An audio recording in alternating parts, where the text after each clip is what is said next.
Welcome everyone, I'm Archit Seshadri. Thanks for joining us. Time now is 10:30 in London and 3 p.m. here in New Delhi. The big topic, of course, the UK elections. Prime Minister Theresa May is fighting to hold on to her job Friday as British voters gave her a punishing blow, denying her the stronger mandate she had sought to conduct Brexit talks and instead weakening her party's grip on power. With no clear winner emerging from Thursday's election, a wounded Theresa May signaled that she would fight on despite losing the majority in the House of Commons. Her opposition leader, Labour Party's Jeremy Corbyn, said she should step down. The shock defeat of the UK Conservative is a rejection of the hard Brexit measures pushed forward by the Tory government. British citizens also seem to have expressed their displeasure at years of austerity policies forwarded by the Conservatives. It'll also mean a weakened position when it comes to EU negotiations. So even though Theresa May will continue as the Prime Minister, at least for the time being, and will enjoy the full legal powers, she's unlikely to make any big decision. It also means that the Conservatives will have to scale down their hard exit Brexit strategies. There could also be a delay when it comes to the Brexit negotiations, as the government won't have a majority support in Parliament. Well, let's bring perspective to South Asia. As counting in the UK election ends, 12 Indian origin candidates win the UK elections. 56 candidates of the Indian origin contested the UK polls. Back in 2015, in the UK elections, 10 Indian origin candidates made it to the British Parliament. This year, both Labour and Liberal Democrats have also filed. 14 Indian origin candidates, while the Conservatives have put about 13 Indian origin candidates. Indian origin Labour Party candidates have won more seats than their rival Conservatives. The UK Parliament has a total of 650 seats, with a total of 3,300 candidates contesting to be MPs or members of Parliament. This year, Britain has elected 2 Sikh MPs for the first time. The Indian origin Labour Party is also winning more seats than the rival Conservatives. Labour candidate Preet Gill won her seat. Also, the big news, Tanmanjeet Singh Deshi, also known as Tan simply, becomes the first Labour Sikh MP. A second turban-wearing Sikh of the Labour Party, Kuldeep Sahota, lost to his Conservative rival. Preeti Patel kept her stronghold. All other Indian incumbents kept their seats in the race. Take a look, the other candidates that were in the race. Let's now listen into Labour Party candidate Jeremy Corbyn after UK's vote went unpredicted. Incredible result for the Labour Party because people voted for hope. Young people and old people all came together yesterday. Very high turnout, huge increase in the Labour vote, and they did it because they want to see things done differently and they want hope in their lives. We put on more than 3 million votes yesterday. It's left the country with a lot of uncertainty. I wonder what you hope happens next. Well, we are ready to do everything we can to put our programme into operation. There isn't a parliamentary majority for anybody at the present time. The party that has lost in this election is the Conservative Party. The arguments the Conservative Party put forward in this election have lost. I think we need a change. But that's not quite true, is it? Labour is the party that lost. We gained seats in every region of the country. We won 3 million more votes on a much higher turnout. I think that is a pretty good result. Are you going to, it's clear the Conservatives are going to try and form a minority government, perhaps with the DUP. Are you going to try and block their every move, or are you going to be prepared to offer any kind of compromise?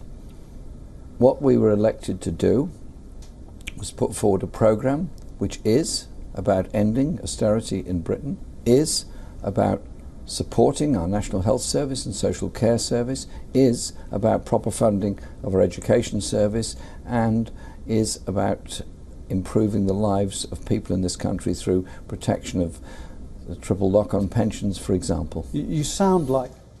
Well, to get more perspective on this story, of course, this half hour focusing on the South Asia angle, what this means for South Asia, no matter who forms the government.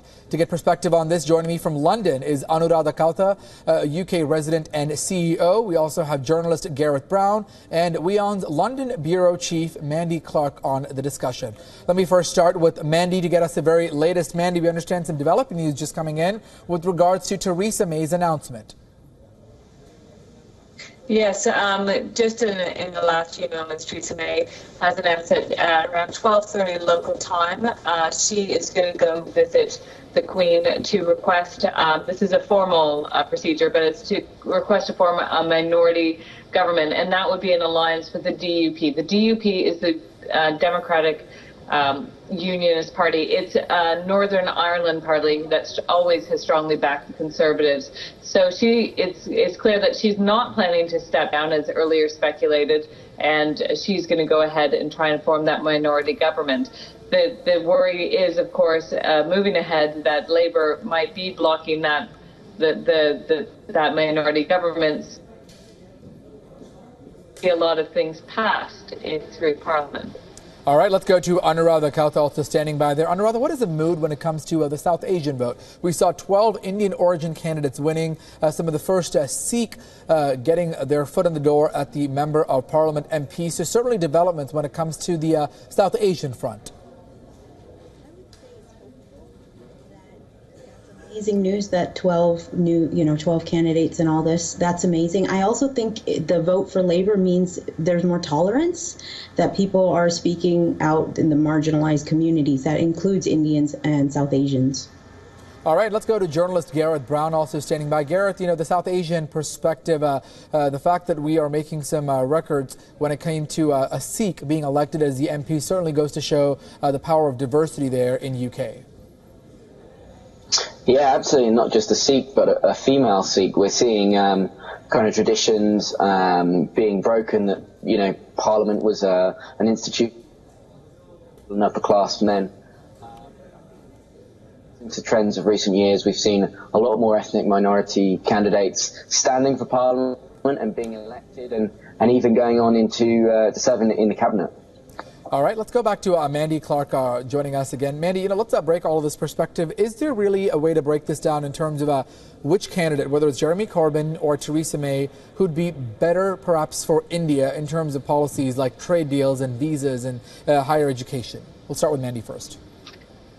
Well, speaking to a Labour MP yesterday, they made it clear that Labour would be a great partner with India in terms of visas, because they were looking to increase international student numbers and make sure that process is smoothed out. Of course, under the Conservatives, Theresa May has made it clear that she really wants to cut down immigration numbers, including those international student numbers.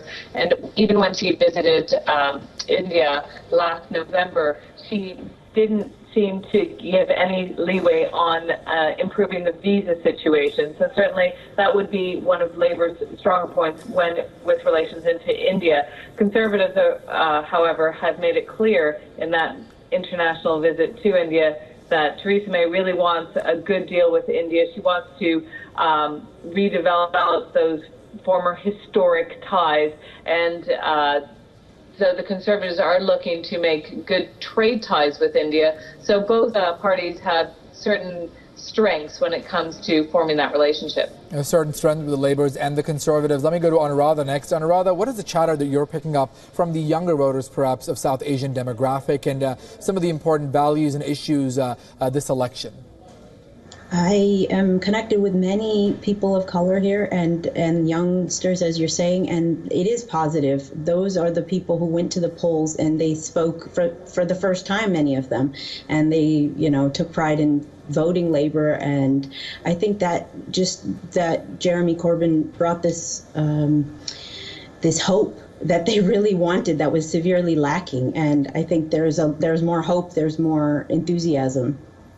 And let's go to Gareth as well. Gareth, typically when there are polls in elections, there's always an apathy from younger voters. But in this day and age of digital and social media, where contenders can really promote their campaign through those platforms, really encouraging those young votes, they do play a huge role. To what extent, in your opinion, do you think that played a role in getting more younger people to get out and vote?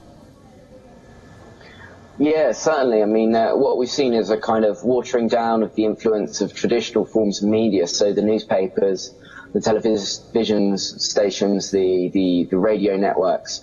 They still had their influence in this election, but there was a lot of emphasis on kind of social media advertising, reaching out through Facebook and Twitter, and mediums like this, which naturally lend themselves to a younger audience. So, I mean, I've seen figures as high as 72% turnout for the youth vote. That hasn't been verified yet, but regardless of what the final figure is, it's clear that young people got out in significant numbers and voted, and these were people who simply hadn't been voted for, so the polls hadn't taken them into consideration, really. All right, let's also talk about the exit polling and then the surprises sometimes that are in store. No one really expected a hung parliament. What is the mood like now there in the UK, given the uncertainty? Everybody wanted some level of stability, and it seems like with Brexit last year and now this, there still remains a lot of division. Let me first start with Mandy. Clearly not what the result that people were expecting for, anything but stable. Exactly. It is possibly exactly what a lot of people didn't want, is that increased uncertainty, especially before those vital Brexit talks that are due to start June 19th. So a hung parliament has put it in a political deadlock at the minute. So far, people are just coming to the reality of it, but there has been a widespread shock. It really wasn't well predicted. There was one poll that suggested hung parliament, but many of the other polls leading up to the days still said that Theresa May should win comfortably. So although her lead had decreased, so it was very much a surprise for most people to wake up with a government that seems in deadlock. Let me go back to Gareth as well. Now that there is a deadlock, a hung parliament, what happens next? How long the waiting game is this? Are we talking about days? Is this weeks? I mean, when do we expect some level of stability in the UK, or is it too early to tell? I certainly think it's too early to tell. We're going to see negotiations take place over the coming days and weeks. But, I mean, all this is on a very tight deadline. The negotiations for Brexit are supposed to begin with the EU in just 10 days' time. That really doesn't leave much time to form any sort of government. The most likely scenario at the minute is we're going to see the Conservatives form either a minority government or this coalition government, but there are other possibilities. I think it's highly likely that we're going to see another election in the UK, probably before the end of the year. I mean, this the result that we've seen from this election does not lend itself to stability, security, any of those kind of buzzwords that we heard in the election, and frankly, on a personal level, I don't see this parliament lasting the 5-year term. I think there's bound to be another election very soon. All right, thank you to all of our guests. Mandy Clarke joining us from London, Anuradha Gupta also from London, and Gareth Brown from the UK. We appreciate your perspective. Certainly a lot of unexpected developments. We'll have to wait and watch to see how all of this unfolds. With that, a quick short break here. More news and updates continue on the other side.